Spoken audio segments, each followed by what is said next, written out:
coração da aldeia. Coração, sino da gente. Como é? Aquele faz sentir quando bate, e este é bater quando sente. Olha aí. No primeiro ele é sujeito, né? Que deveria, parece um contrassenso, uma coisa metálica, agindo sobre o ser humano, né? O rei.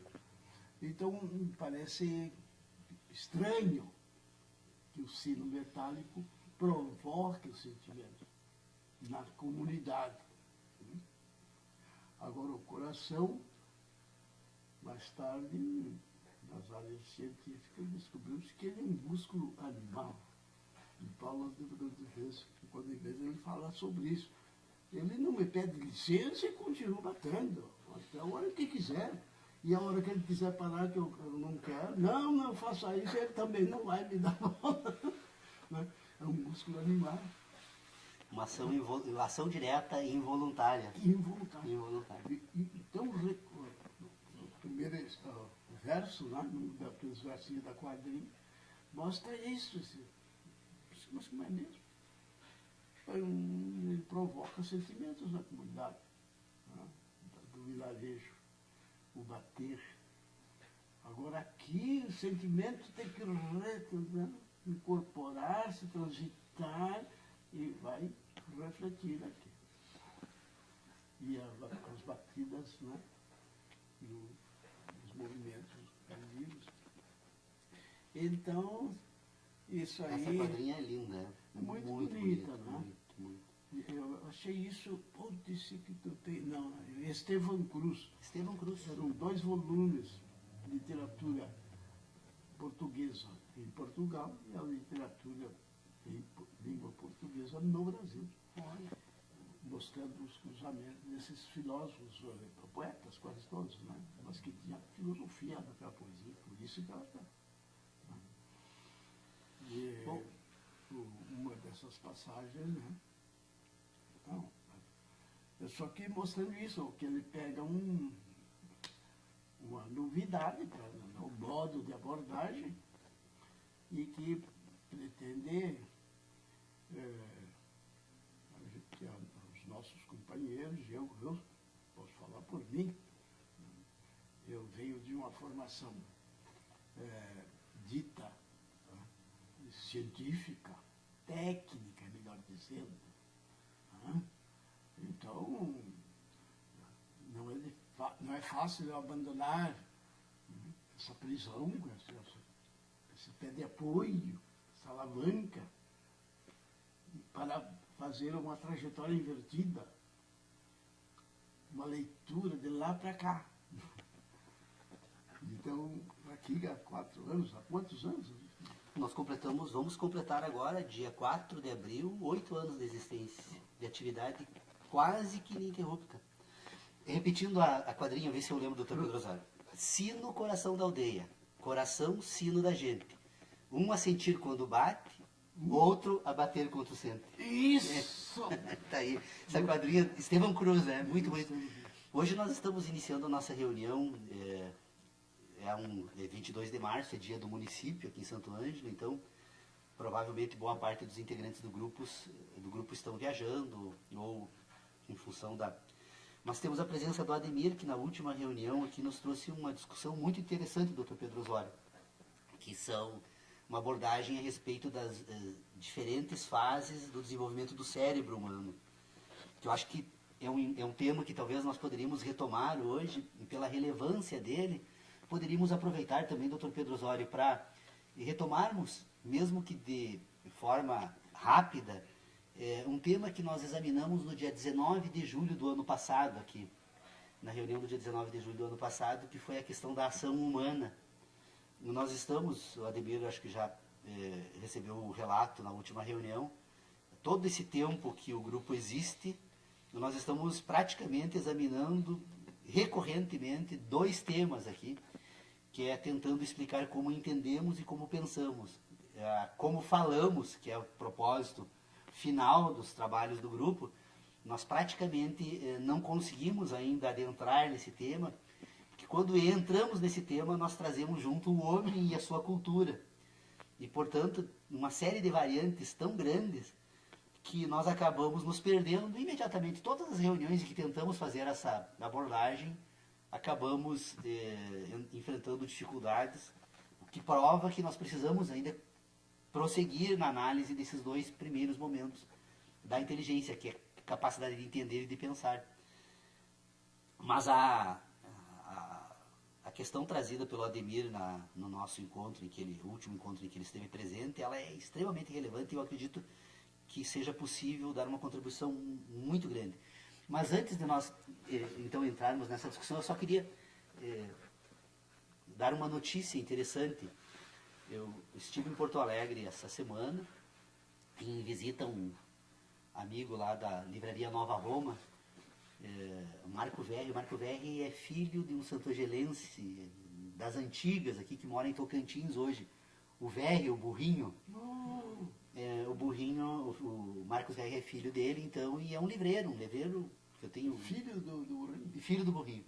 E um livreiro, assim, extraordinário. Ele me ajudou muito, inclusive, a compor esse acervo que eu tenho aqui.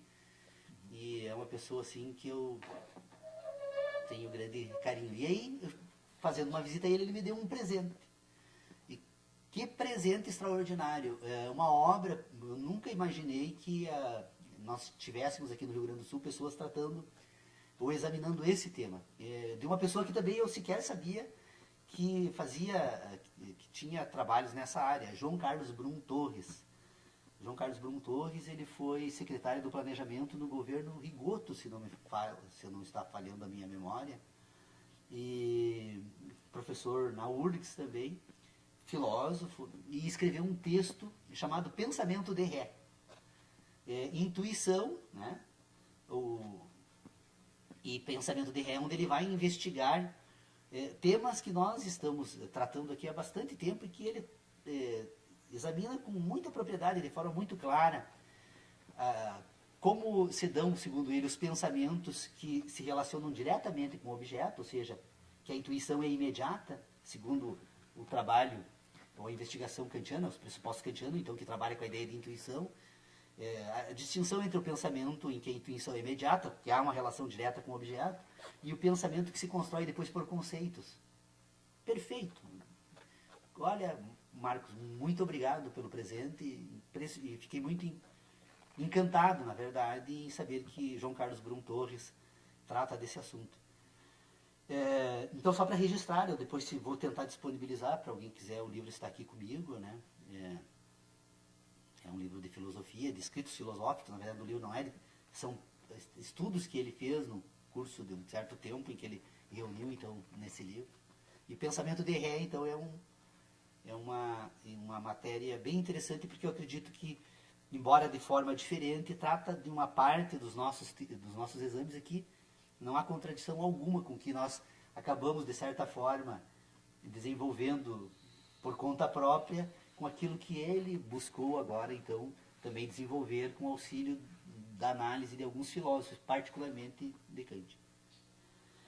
Mas então, Ademir, eu gostaria, assim, se fosse possível, nos desse essa contribuição, porque, na verdade, como nós estamos tentando examinar como é possível entender e depois como é possível pensar uma transição desse primeiro momento para o segundo, a partir de estruturas distintas do cérebro humano, né?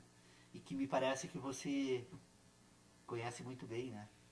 Bom, primeiro assim, hoje também é o Dia Mundial da Água, né? Oh, que bom. Então, me parece também um tema pertinente hoje ser registrado. Hoje tem, inclusive, a Unesco, por exemplo, está discutindo hoje a relação entre água e energia. São duas necessidades humanas em questionamentos hoje. Né? Não pode faltar água e não pode faltar energia. E uma coisa está ligada à outra. A água gera energia e utilizamos a energia para otimizar os recursos hídricos do planeta. Né? Então, só registrar esse parêntese hoje. Bom, essa questão essa reflexão sobre um processo evolutivo do cérebro e da mente, a mente enquanto dinâmica, utilizando todas as estruturas do cérebro, Mas o cérebro, enquanto processo biológico evolutivo, há estudos, então, foi que eu me referi na reunião naquela ocasião, de que há descobertas de que nós tivemos um cérebro reptiliano, temos uma herança de um cérebro reptiliano na teoria da evolução, em consonância com a teoria evolutiva, né, saímos da água, fazendo já uma conexão, né, a vida nasce da água, e quando nós migramos para a Terra, em contato com a atmosfera, no terrestre, nós trouxemos então um desenvolvimento dessa trajetória registrada na nossa história biológica como cérebro reptiliano. Então o cérebro reptiliano era aquele responsável pelas relações com o meio ambiente, né, com a vida na água e depois no terrestre. Aí passa isso é um fenômeno que se dá nos últimos 4 bilhões e meio de anos de vida na Terra, lembrando que a história do nosso planeta tem em torno de 14 bilhões de anos, né, a história do planeta, mas a vida começa a aparecer por volta dos últimos 4 bilhões e meio de anos. Bom, aí se passam, né, alguns bilhões de anos, até chegarmos quando o réptil evolui, digamos assim, né, e aí fazendo um atalho, vamos passar já para o humano. O humano, ele desenvolve nas relações que o Dr. Pedro Osório estava se referindo antes, antropologicamente e ancestralmente pensando, na relação com o grupo. Quando essa espécie humana e todos os outros animais se relacionam em grupos, todos, né, os bandos, os cardumes, as matilhas, todos esses coletivos de indivíduos formam grupos, nós, humanos, também formamos um grupo. Agora, não se tem bem detalhado isso, sistematizado, quando aparecem as emoções. Mas os humanos passam a se diferenciar dos outros grupos, essa espécie humana, pelas emoções. Então, aí, nesse estudo, nessa vertente, surge o cérebro, um sistema de relação com o meio ambiente e com os outros, que é o emocional. E aí é dado o nome de cérebro emocional ou de sistema límbico, que é responsável pelas emoções e que até hoje ele responde muito rapidamente. Enquanto o cérebro reptiliano nos chama, que é hora de nos alimentarmos, de dormirmos, de nos abrigarmos, essas necessidades básicas lá da origem, e que conservamos até hoje, não perdemos essas necessidades, o cérebro emocional nos lembra que nós vivemos em grupo. E eu gosto de levantar uma hipótese de que a amizade talvez seja a mais antiga fraternidade humana, a mais antiga fraternidade do mundo, a amizade. Depois, como o professor Pedro Osório nos lecionou antes, surge a universidade, surgem as instituições religiosas, as instituições políticas, etc. Agora, essas instituições que surgem a posteriori, elas já seriam produto de um cérebro do neocórtex, que seria um cérebro mais cognitivo. Até os estudos de neurobiologia demonstram, quando eles pegam a mente humana, eles anatomicamente mapeiam essa parte superior do córtex, e o neocórtex, já se fala hoje, onde se dá a cadeia de sinapses, de transmissões, de pensamentos e conexões, é do Homo sapiens. Que idade tem o Homo sapiens? 1 milhão de anos? 50 mil anos? 10 mil anos? Quando a gente começa a ver que a gente vem pegando de 1 milhão a 6 mil anos, as civilizações antigas, civilizações chinesas, egípcias, a gente chega em torno de 6.000 a 10.000 anos. Forçando a barra, a gente chega em humanos de 50.000 anos. Mas tem que forçar um pouquinho porque os nossos registros são escassos, registros arqueológicos. Resumindo, então, se trabalha hoje com essa utilização, reflexão a respeito dessas 3 camadas biológicas.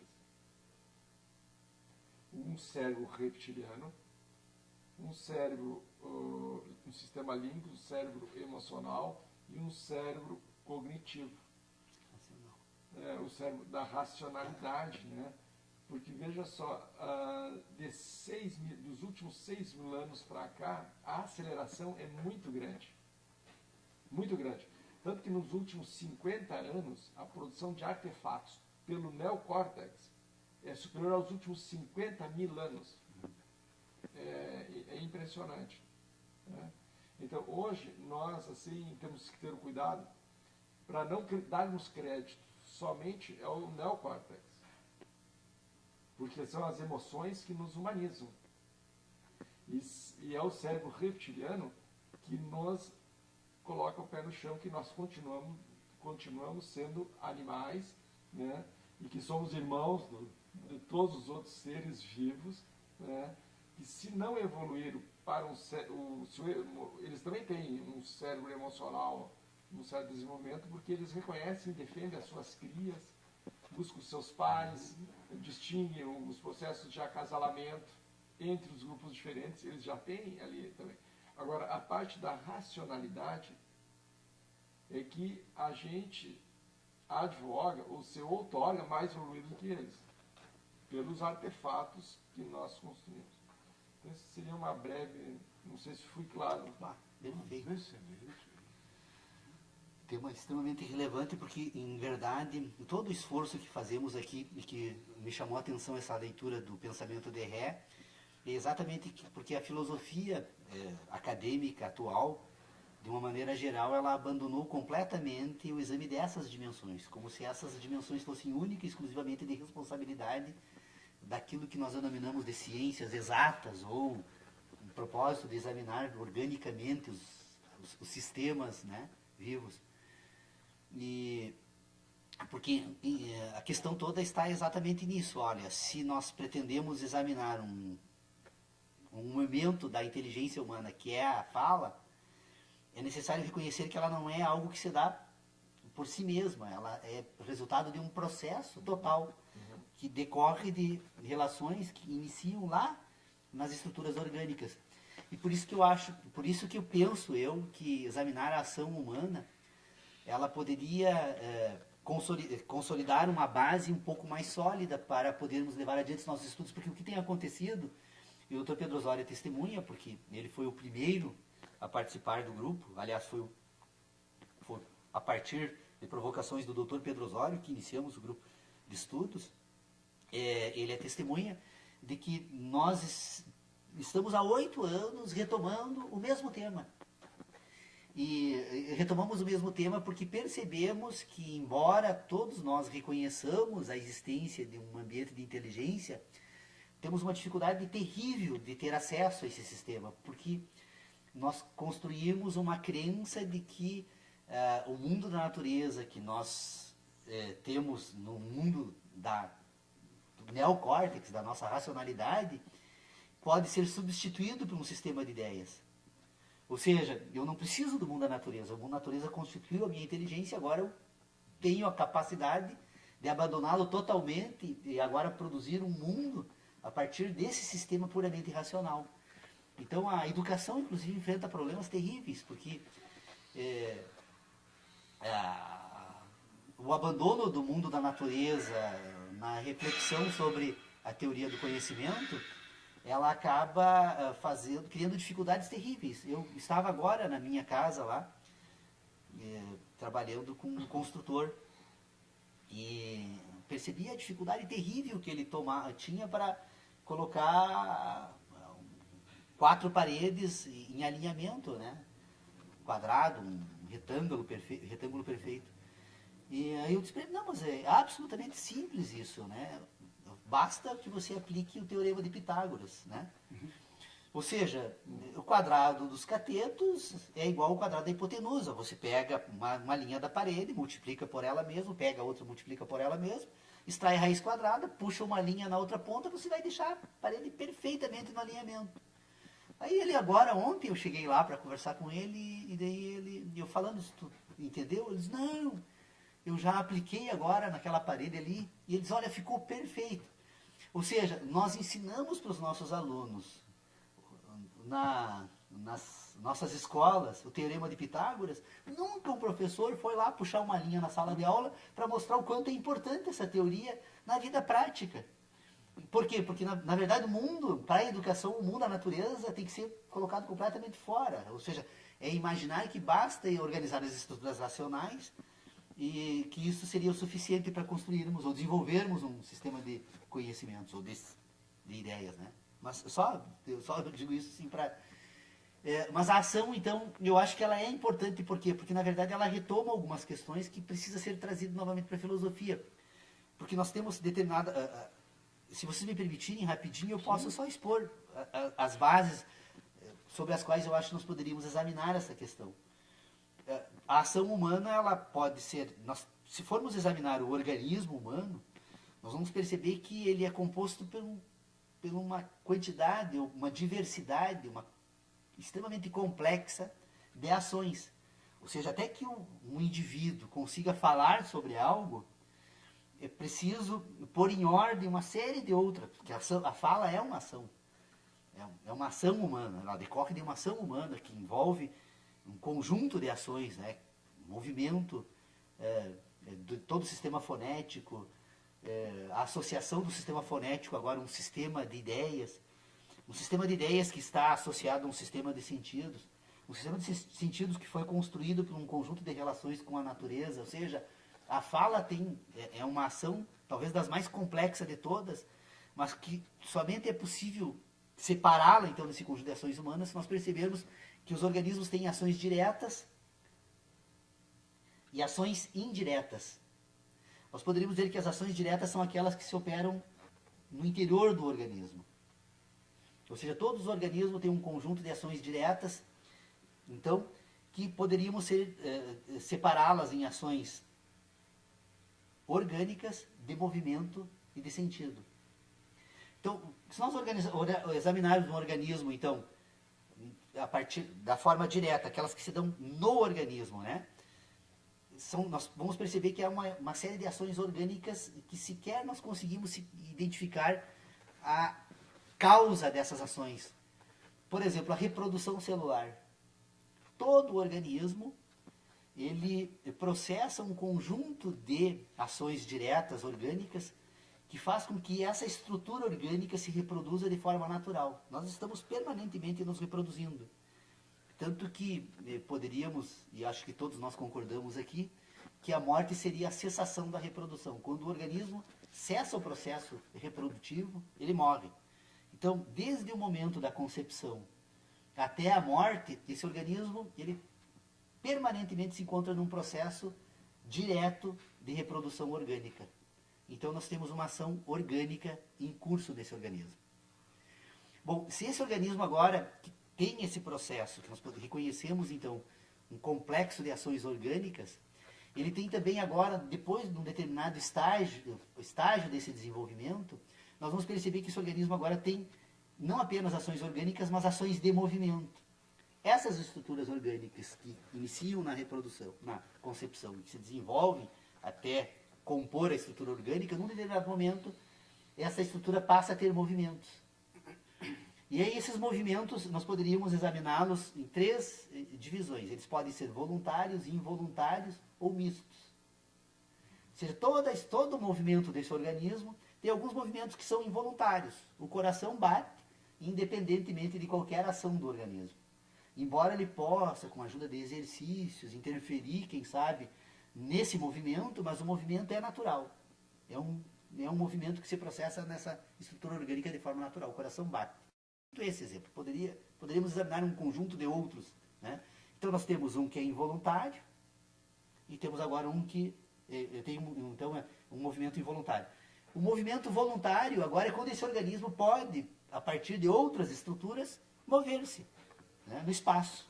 Ele caminha, ele abre a boca, ele fecha a boca, ele movimenta um órgão ou outro. Então, há um movimento, há uma ação direta, então, que nós podemos dizer que é involuntária, orgânica, e depois, então, involuntária, voluntária e mista.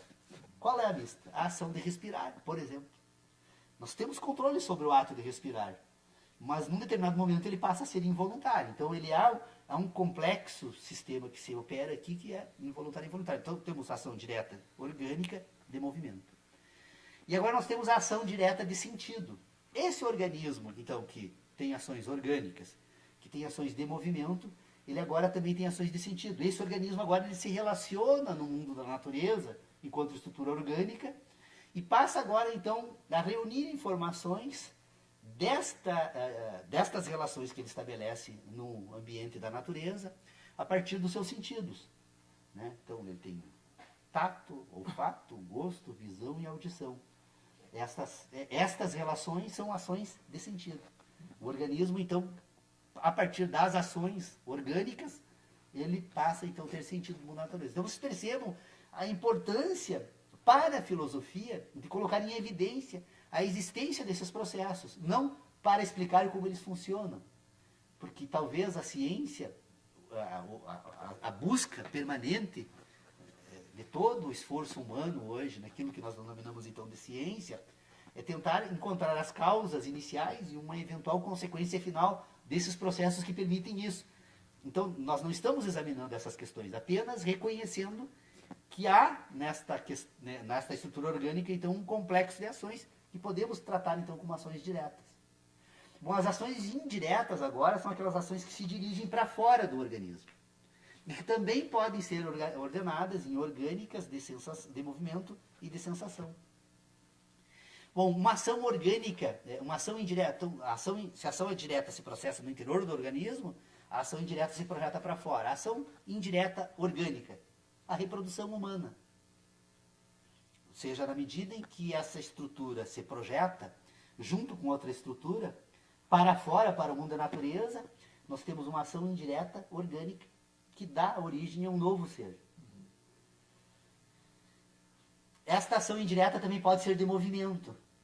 Essa estrutura orgânica agora, então, que pode ser dividida nessas ações diretas, nas ações diretas, então, podemos encontrar também ações de movimento, que podem ser movimentos simples ou complexos. Um movimento simples, que se projeta para fora, né?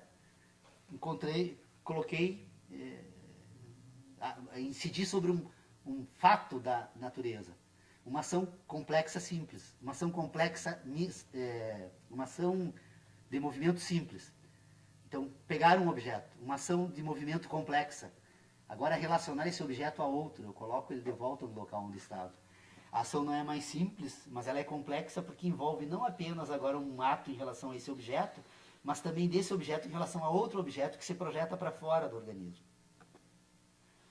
Então, temos a ação direta, indireta.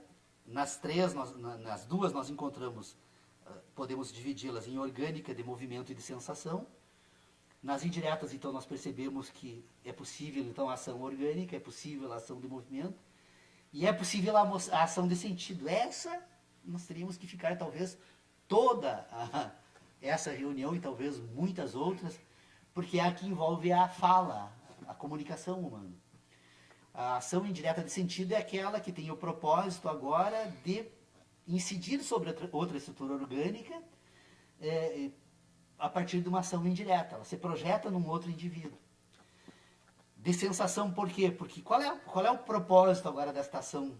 Porque ela agora envolve um complexo de outras ações. Ações orgânicas diretas, a movimentação de estruturas orgânicas que permitem a fala, a produção, então, agora com auxílio de um complexo sistema orgânico, então, de determinadas representações sonoras, que tem o propósito de fazer o que agora? Então, como é que funcionaria essa ação indireta de sentido, né, que poderíamos utilizar a fala, então, como exemplo? O indivíduo que fala, quando ele fala, ele tem o propósito de associar essa representação sonora a uma ideia que, por sua vez, a ideia, na verdade, a comunicação da fala, ela se dá nesse momento, porque ela pode ser mais rudimentar. Né? A comunicação que se dá por meio da fala pode ser, aí nós vamos encontrar, inclusive, entre os animais, certas estruturas rudimentares de comunicação, como o rugido, o miado, o acoudo, o cão, né? E assim por diante.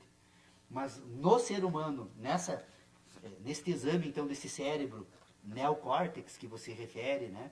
Nessa divisão, então, do cérebro reptiliano, dos sistemas límbicos e da estrutura, desenvolvimento do sistema, uma estrutura neocórtex do cérebro humano, a fala, então, ela tem um propósito de associar, então, uma representação sonora a uma ideia. E esta ideia, por sua vez, ela está representada por um sentido, e esse sentido, por sua vez, ele está vinculado à produção de uma relação entre o mundo da natureza e uma sensação. Ou seja, para que a ação indireta de sentido seja possível, ela depende da ordenação da ação direta de sentido. Ou seja, o indivíduo, ele depende agora de fazer um percurso neste exame, ele precisa retomar este exame da ação direta de sentido. Por essa razão, que me chamou muita atenção esse texto do João Carlos Brum Torres, em que ele trata então do pensamento de Ré, porque o pensamento de Ré, que o João Carlos Brum Torres examina nesse texto, é exatamente esse momento em que o exame, pelo menos que foi feito por Immanuel Kant na Crítica da Razão Pura, ele vai tratar isso como intuição direta, né? É aquele momento, então, que o fenômeno natural produz impressões na estrutura orgânica, e estas impressões agora, elas produzem sínteses que vão servir agora para esse sistema que nós chamamos de racionalidade. Ou seja, é necessário reconhecer, então, esse percurso. Se essa estrutura orgânica tem ações diretas, porque ela está presente no mundo da natureza, e uma dessas ações diretas são ações de sensação, essas ações de sensação são produzidas por um sistema de impressões, e essas impressões só são possíveis porque há um fenômeno produzido, há um fenômeno natural agindo sobre essa estrutura orgânica, de forma a produzir impressões e, portanto, agora produzir sensações. E estas sensações que produzem sínteses. Então, na comunicação, na ação indireta de sentido que se dá por meio da fala, a fala agora, ela vai buscar então a sua relação com a ideia que foi resultado da sensação e que é resultado de uma impressão. Então, quando o indivíduo fala, ele não fala dos objetos. Esse é o grande problema da filosofia. A filosofia se perdeu completamente, a filosofia acadêmica de hoje se perdeu completamente, porque a filosofia acadêmica de hoje, ela trata com certos pressupostos, por não ter feito este exame, por ter abandonado completamente este exame, a filosofia trata com a possibilidade de que os conceitos substituiriam os objetos. Ou seja, quando eu construo um sistema de inteligência que eu denomino de racional, esta racionalidade que se dá agora de forma por meio de sistemas conceituais, estes conceitos estariam agora, ocupariam o papel do objeto. Certo. Só que não é isso. O conceito ocupa o papel da sensação. Sim. Por quê? Porque a ideia se relaciona com a sensação e não com o objeto. O objeto, historicamente, se encontra na natureza e nessa estrutura orgânica se encontra, inclusive, no passado.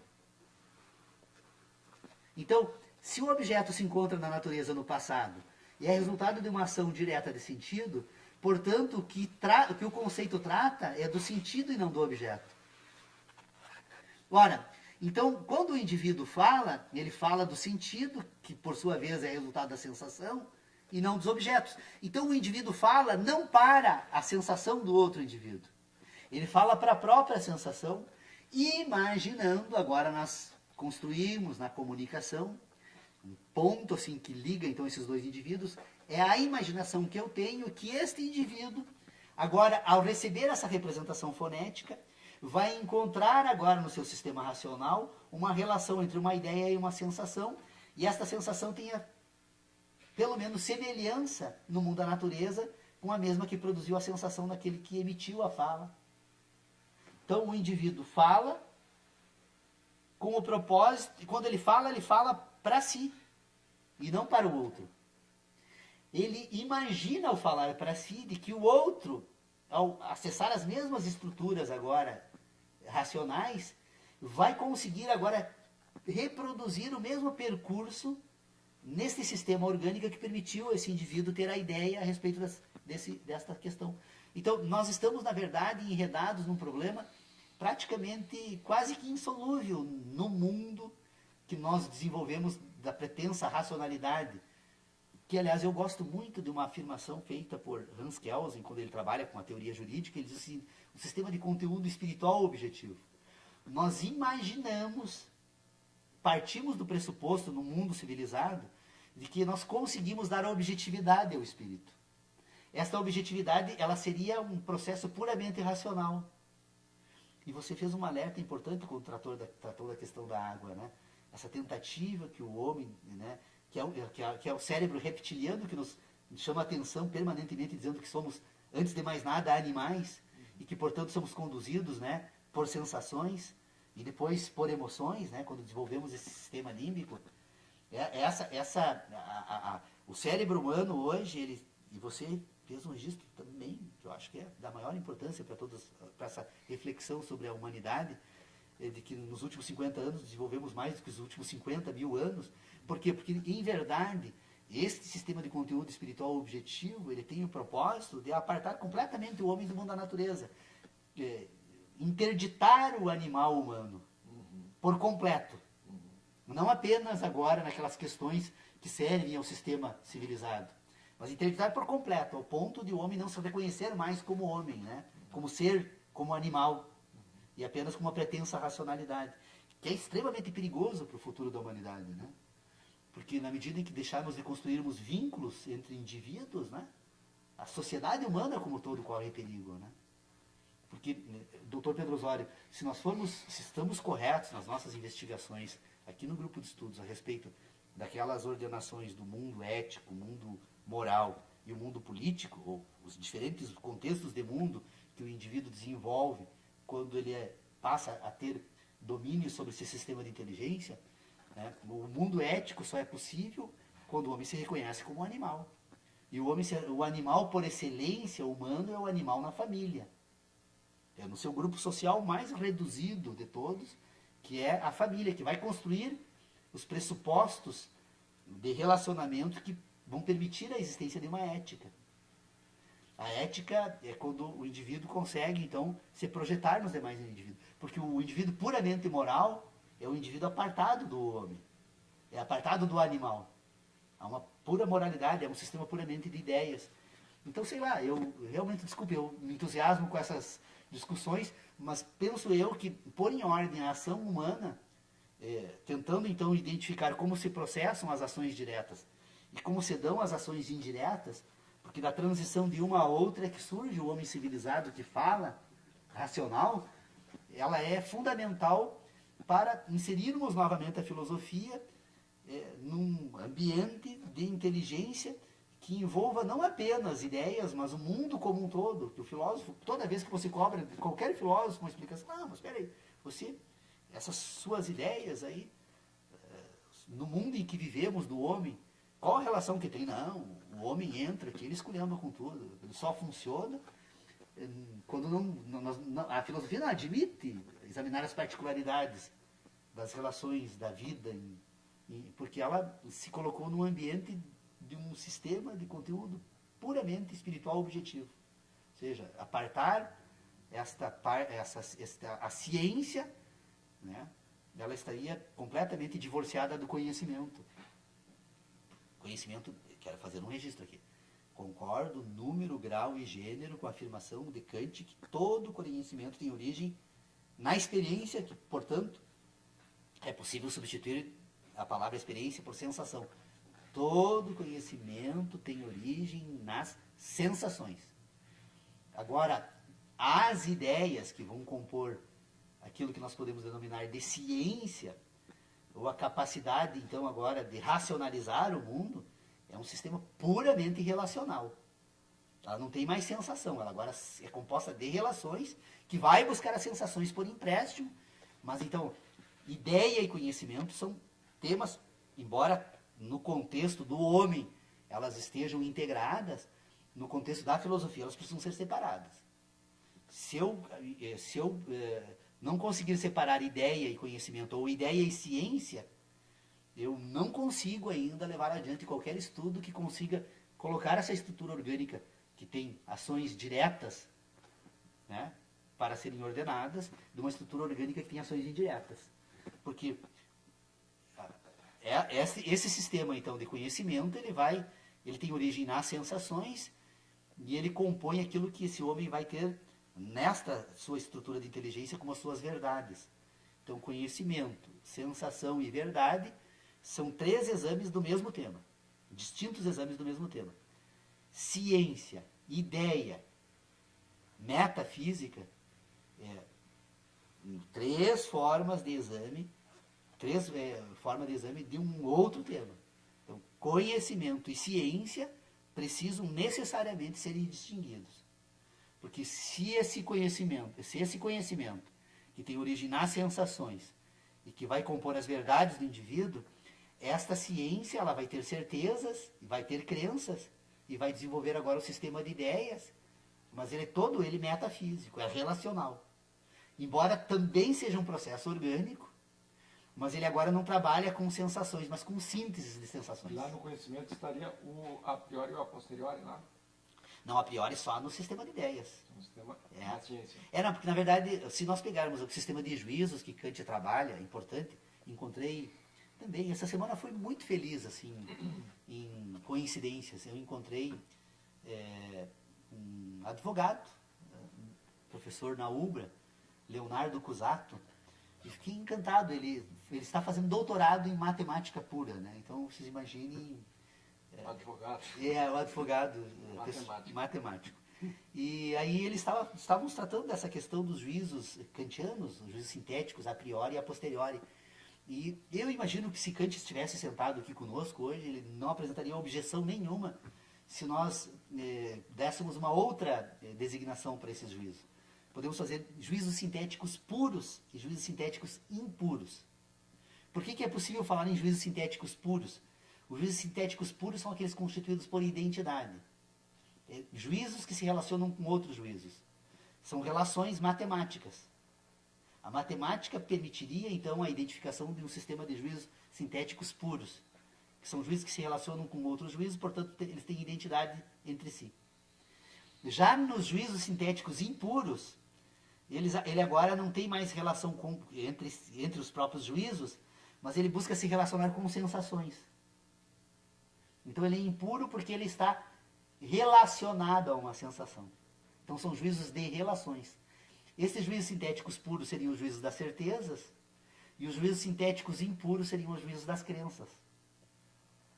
Então por quê? Porque ele está relacionado a uma sensação. Portanto, sempre condicionado à verificação, porque como a sensação, historicamente, sempre fica no passado, e quando ela for relacionada a uma sensação no futuro, sempre vai ficar a dúvida se ela corresponde àquela sensação do passado, ou se é uma nova sensação do futuro. Por isso ela compõe um juízo de crenças. Então nós temos o ambiente da verdade, do conhecimento, das sensações, o ambiente então agora da análise. Toda vez que eu for buscar qualquer informação que dependa de uma sensação, que vai compor então um conhecimento, e que vai ter origem então nesse sistema de conhecimentos, esta análise agora, ela vai servir de representação, ela vai buscar agora uma representação na síntese. Eu tenho a análise e a síntese. A análise voltada para a sensação e a síntese vinculada a uma relação. Então, esse cérebro neocórtex que nós desenvolvemos, na verdade, é um sistema relacional que se opera a partir de sinapses. Estas sinapses, o que elas fazem? Ora, me é lícito imaginar que o cérebro humano possa ser examinado, colocado da seguinte forma. Eu tenho um complexo orgânico chamado cérebro, em que ele associa diferentes regiões desse cérebro às sensações que foram produzidas pelas impressões e, portanto, relacionado a um fenômeno. Então, as relações entre diferentes regiões cerebrais, entre si, é que vão compor aquilo que nós denominamos de memória, que vai ser acessada quando este cérebro for buscar agora as sensações que estão associadas a uma impressão e a um fenômeno natural. Então, na medida em que estas impressões produzem sínteses neste cérebro, estas sínteses cerebrais, num determinado momento do desenvolvimento, ela pode abandonar completamente as impressões e agora, então, elas passam a ser, a agirem, né, a partir de sínteses puras, sínteses que foram produzidas pelas sensações. Então, vocês percebam que o cérebro humano, na verdade, não é nada mais, nada menos do que uma estrutura orgânica que é programada pelas sensações. O cérebro recebe programação por sensações. E qual é o instrumento dessa programação? É o sistema nervoso que todo indivíduo possui. Ou seja, esse indivíduo que tem ações diretas de sentido, essas ações diretas de sentidos, então, agora que produzem sensações nessa estrutura orgânica, me é lícito imaginar, também eu não sou estudioso do assunto, mas pelas conclusões lógicas que podemos adotar aqui, que estas sensações, então, agora produzam impulsos elétricos. Esses impulsos elétricos agora vão programar o cérebro. E esta programação, que é um processo sintético, porque a sensação é que produz os impulsos elétricos, esse processo sintético que produz sínteses, ele agora vai servir, então, agora, para este cérebro, para coordenar as ações indiretas. Ele se projeta para fora desse cérebro. Ele serve para as ações. Porque essa estrutura que tem sensações, ela agora se volta para si mesma e tem também ações. Olha, ela tem um momento indireto e tem um momento direto. Tem um momento direto e o indireto. O indireto é se projetando para fora. O cérebro é um processamento. O cérebro é um processador. Entra, processa e sai. Sim. Input, processa, output. Input, output. Poderíamos trabalhar dessa forma. Tanto que se você pegar agora um ser humano recém-nascido, absurda, mas só para, hipoteticamente, você interromper esta comunicação com o restante do corpo, esse cérebro não se desenvolve mais. As sensações produzidas pelo tato, olfato, não, ele até tem, né, algumas, mas provavelmente ele perde quase toda a competência. E se esse cérebro se isolasse completamente agora do mundo natural, ele simplesmente não desenvolveria a racionalidade. Ele tem um potencial de racionalidade que não se desenvolve porque precisa da programação. Ou seja, esse cérebro, então, o cérebro é um potencial. Agora tem uma questão seguinte, ó. Assim, ó, o sujeito, né, dentro desse contexto, o bebê humano, a criança humana, e no seu processo de desenvolvimento escolar, até chegar à vida adulta, investigações de que nós temos heranças da espécie. A gente traz heranças da espécie. Essa ideia é Porque quando a gente pensa no indivíduo, na relação com o mundo exterior, e esse mundo exterior sendo outro indivíduo ou grupo, e eu penso a espécie, o grupo traz, por exemplo, os povos indígenas. Né? Os povos indígenas da Austrália, os povos indígenas da América e os povos nossos ancestrais da África, sem terem comunicação entre eles, e você os visitando em tempos e lugares diferentes, você parece encontrar padrões e herança comuns a todos. Comuns a todos. Isso é uma coisa... Posso dizer só para não perder o gancho, que eu acho que ele é extraordinária, essa observação é extraordinária.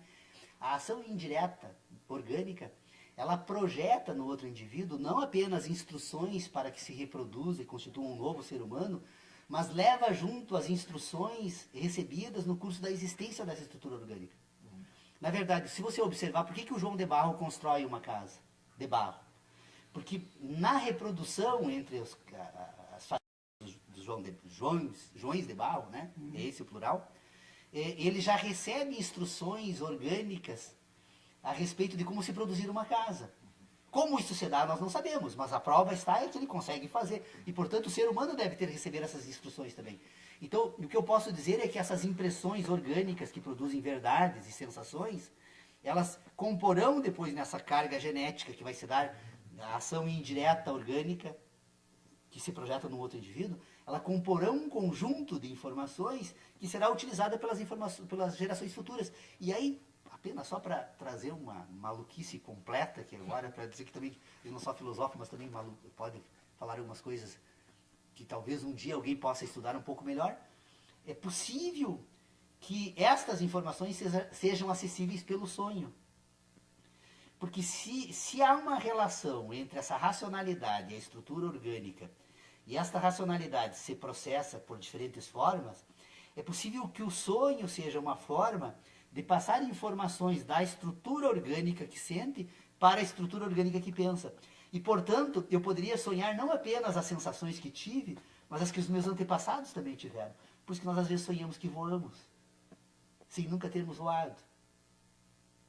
É possível que estas informações que se processam entre espécies e que se projetam para o futuro, que são de natureza orgânica, que permitem o João de Barro construir a casa, e que permitem as abelhas produzirem favos exatamente da mesma forma em todo o planeta, e que permitem ao homem ter determinadas informações necessárias à sua própria sobrevivência, elas provavelmente isso se dê em função da ação indireta orgânica que projeta o indivíduo para o futuro. Ele vai passar não apenas... Mas estaria na memória, na linha do tempo genético. Não na racional.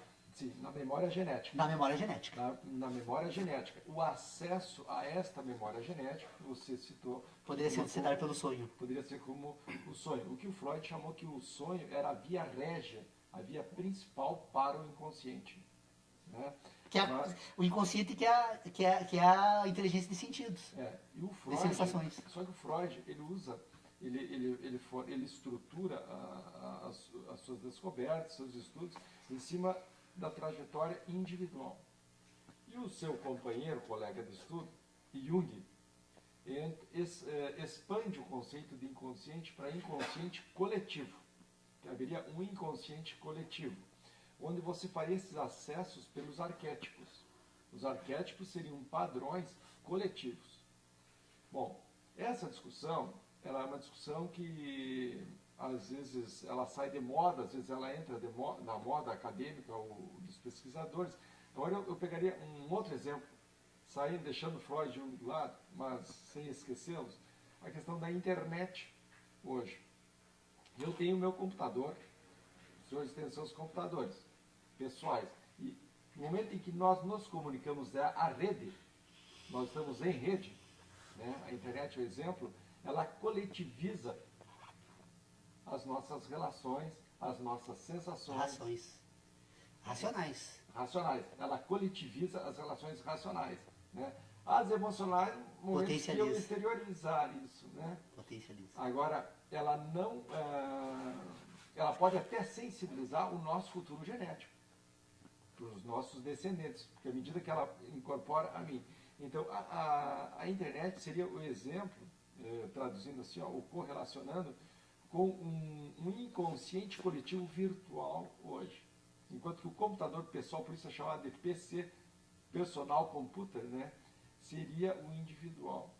Então, me parece que hoje, com a virtualidade para uma próxima reunião, e até para o Paulo, que tem esse pensamento mais claro dessas questões, é trazer a discussão da virtualidade. Hoje, a virtualidade... Realidade e imaginação. Aonde que ela se situa nesses postulados anteriormente colocados, e não seria a virtualidade hoje uma comprovação de muitas coisas que o Kant falou, que outros pensaram, que você pensa.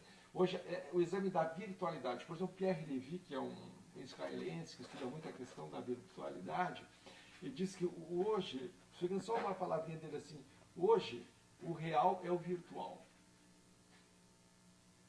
Hoje a realidade é a virtualidade. Isso é uma força de expressão que se utiliza para dizer do espaço que a virtualidade chegou e se intrometeu entre nós e tomou conta, que passa a ser a realidade, a virtualidade.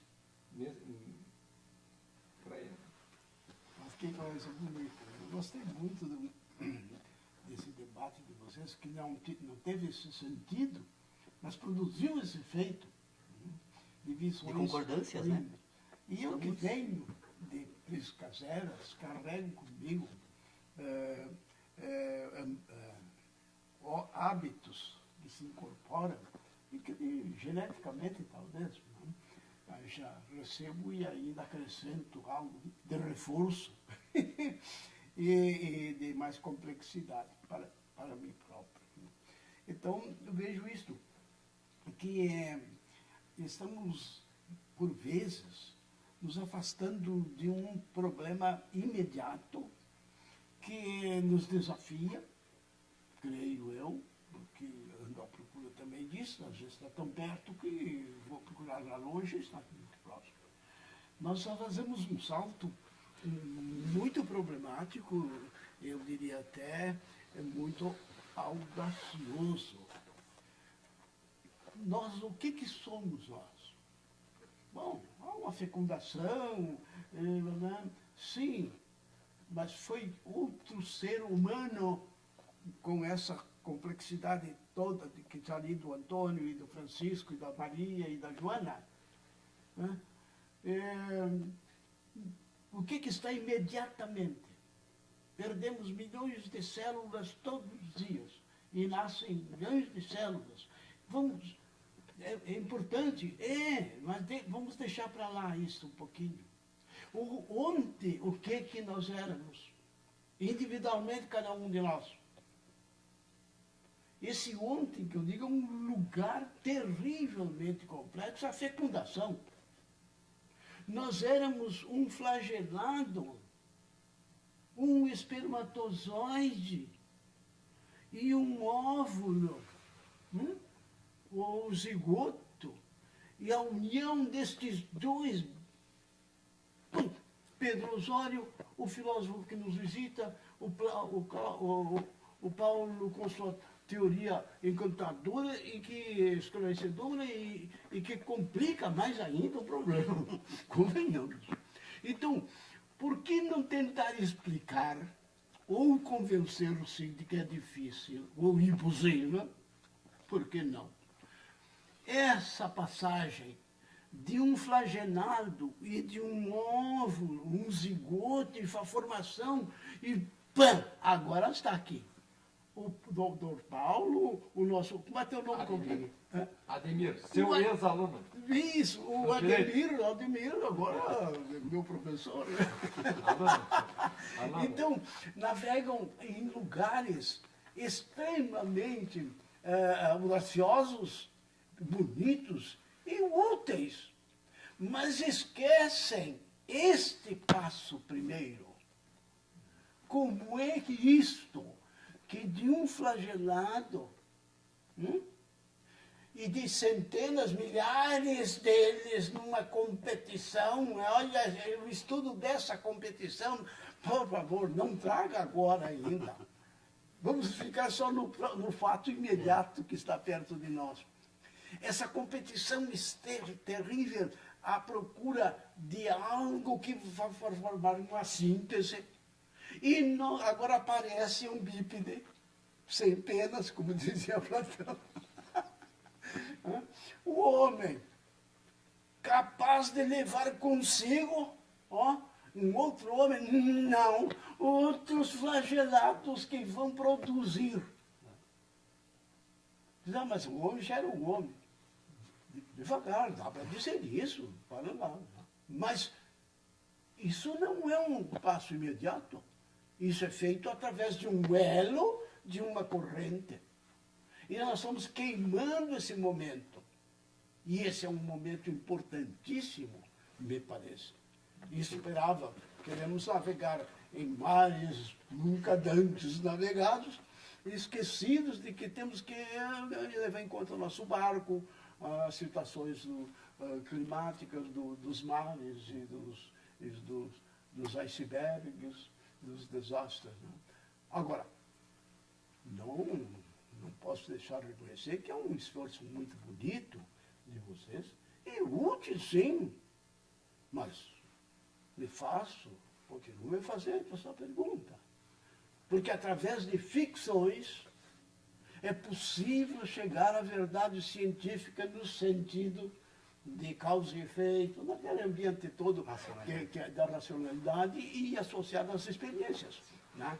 Então, é possível, de uma fantasia real.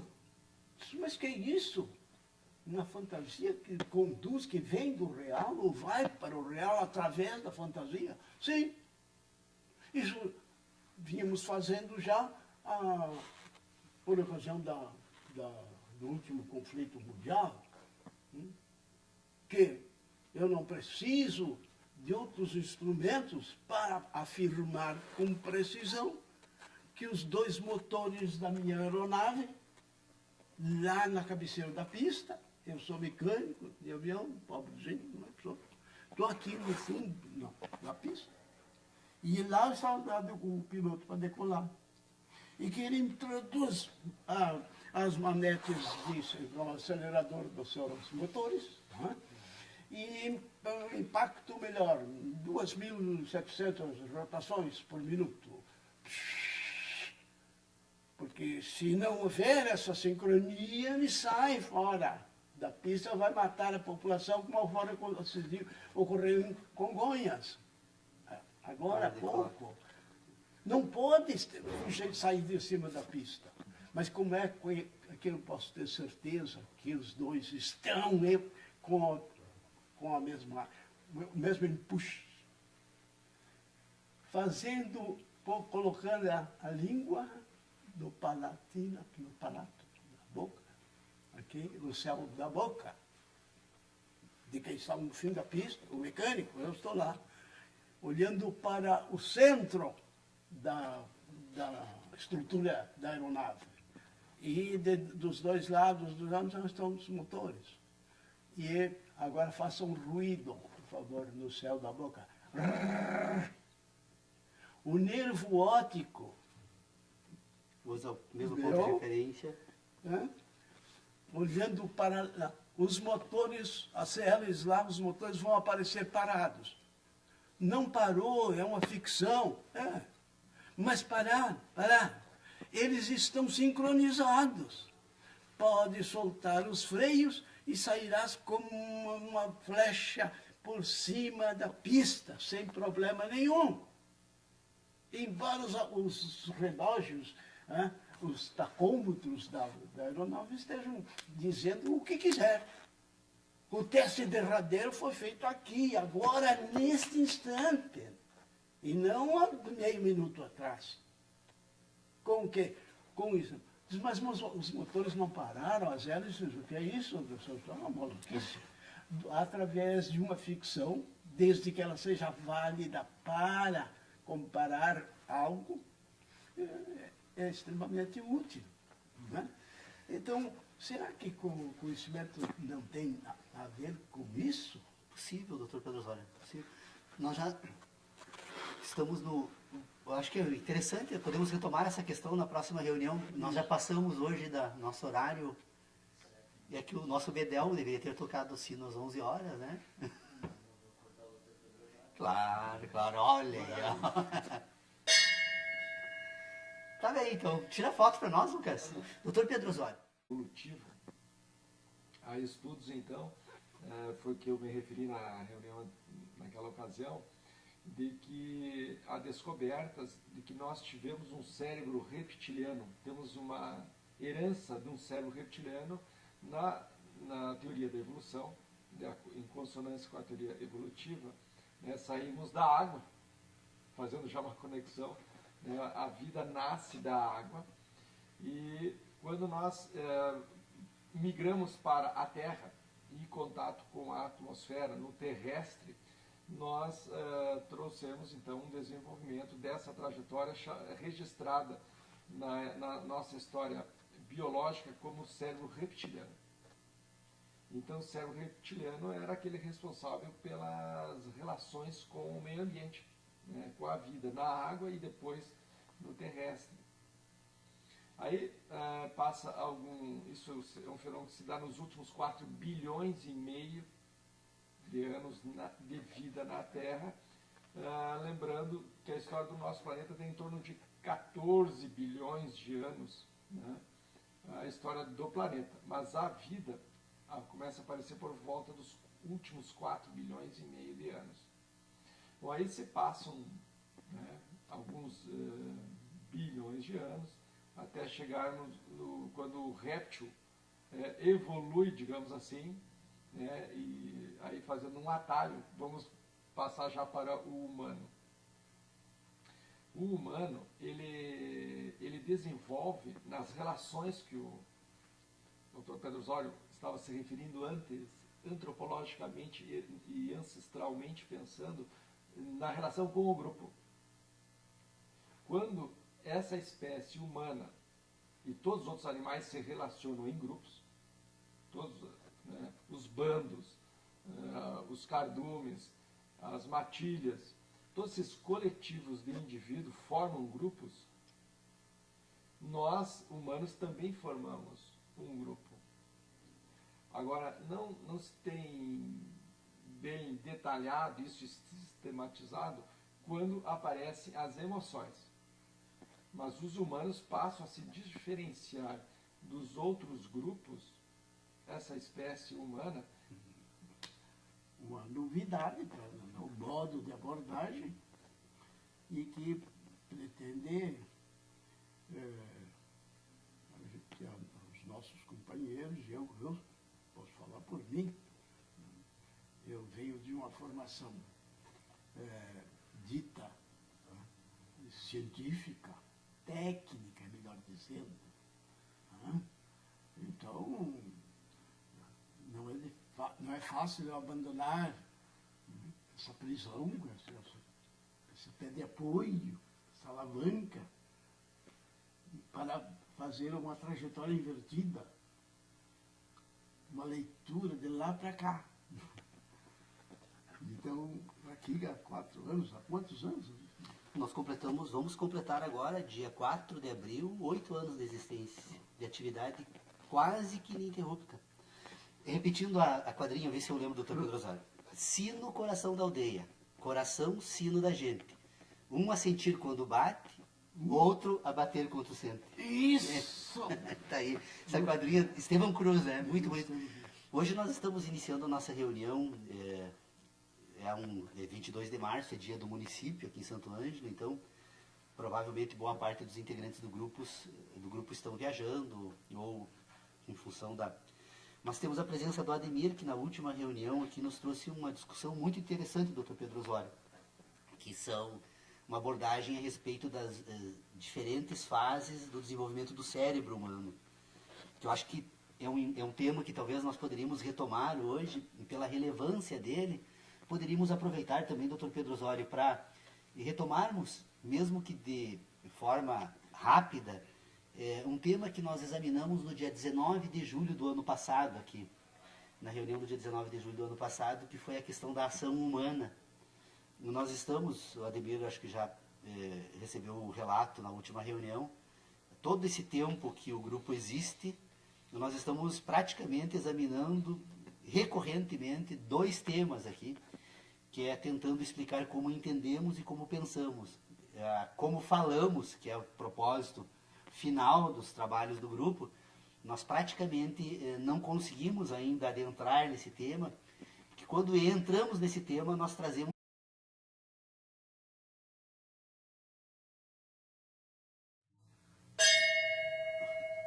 Sino, coração da aldeia. Coração, sino da gente. Aquele faz sentir quando bate, e este é bater quando sente. Olha aí. No primeiro ele é sujeito, né? Legal. Que deveria, parece um contrassenso, uma coisa metálica, agindo sobre o ser humano, né? O rei. Então parece estranho que o sino metálico provoque o sentimento na comunidade. Agora o coração, mais tarde, nas áreas científica descobriu-se que ele é um músculo animal. E Paulo de Reis, quando ele fala sobre isso. Ele não me pede licença e continua batendo, até a hora que quiser. E a hora que ele quiser parar, que eu não quero, não faça isso, ele também não vai me dar bola.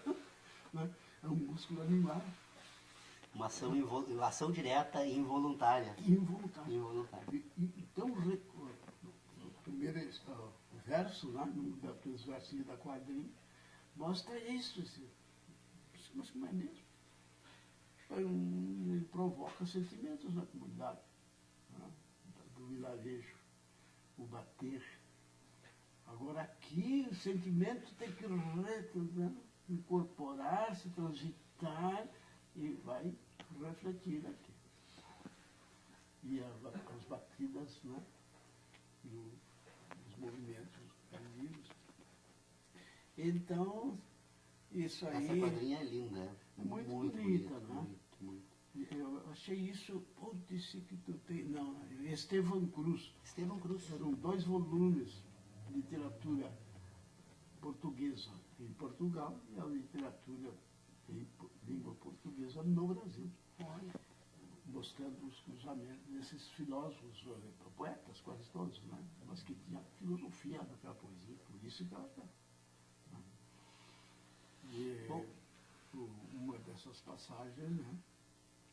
Não, eu só aqui mostrando isso, que ele pega junto o homem e a sua cultura.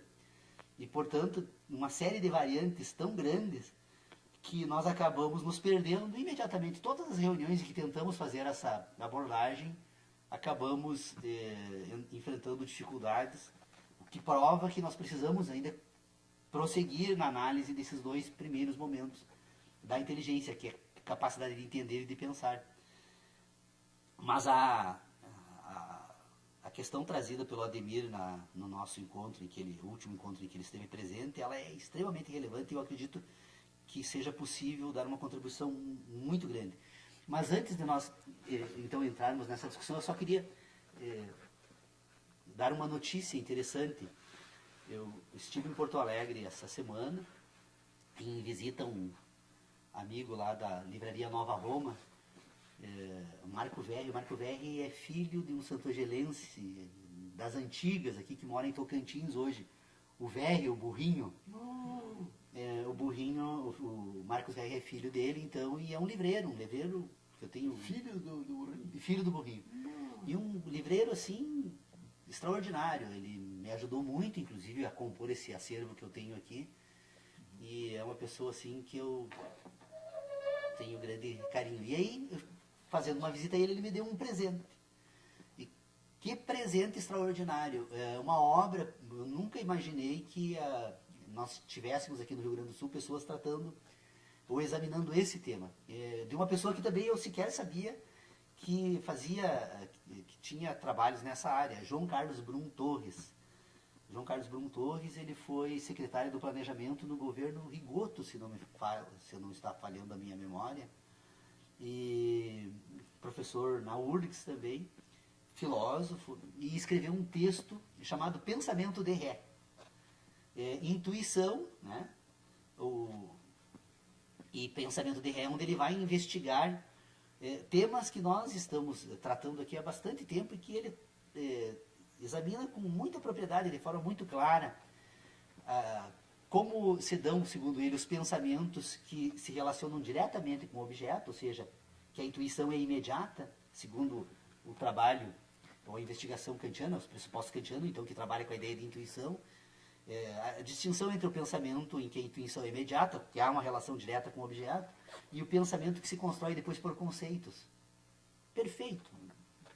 Olha, Marcos, muito obrigado pelo presente e fiquei muito encantado, na verdade, em saber que João Carlos Brum Torres trata desse assunto. Então, só para registrar, eu depois vou tentar disponibilizar para alguém que quiser, o livro está aqui comigo, né? É um livro de filosofia, de escritos filosóficos, na verdade o livro não é, são estudos que ele fez no curso de um certo tempo em que ele reuniu, então, nesse livro. E Pensamento de Ré, então, é uma matéria bem interessante, porque eu acredito que embora de forma diferente, trata de uma parte dos nossos exames aqui. Não há contradição alguma com que nós acabamos, de certa forma, desenvolvendo por conta própria com aquilo que ele buscou agora, então, também desenvolver com auxílio da análise de alguns filósofos, particularmente de Kant. Mas então, Ademir, eu gostaria, assim, se fosse possível, nos desse essa contribuição, porque, na verdade, como nós estamos tentando examinar como é possível entender e depois como é possível pensar uma transição desse primeiro momento para o segundo, a partir de estruturas distintas do cérebro humano, né? E que me parece que você conhece muito bem, né? Bom, primeiro assim, hoje também é o Dia Mundial da Água, né? Oh, que bom. Então, me parece também um tema pertinente hoje ser registrado. Hoje tem, inclusive, a Unesco, por exemplo, está discutindo hoje a relação entre água e energia. São duas necessidades humanas em questionamentos hoje. Né? Não pode faltar água e não pode faltar energia. E uma coisa está ligada à outra. A água gera energia e utilizamos a energia para otimizar os recursos hídricos do planeta. Né? Então, só registrar esse parêntese hoje. Bom, essa questão dessa reflexão sobre um processo evolutivo do cérebro e da mente, a mente enquanto dinâmica, utilizando todas as estruturas do cérebro, mas o cérebro enquanto processo biológico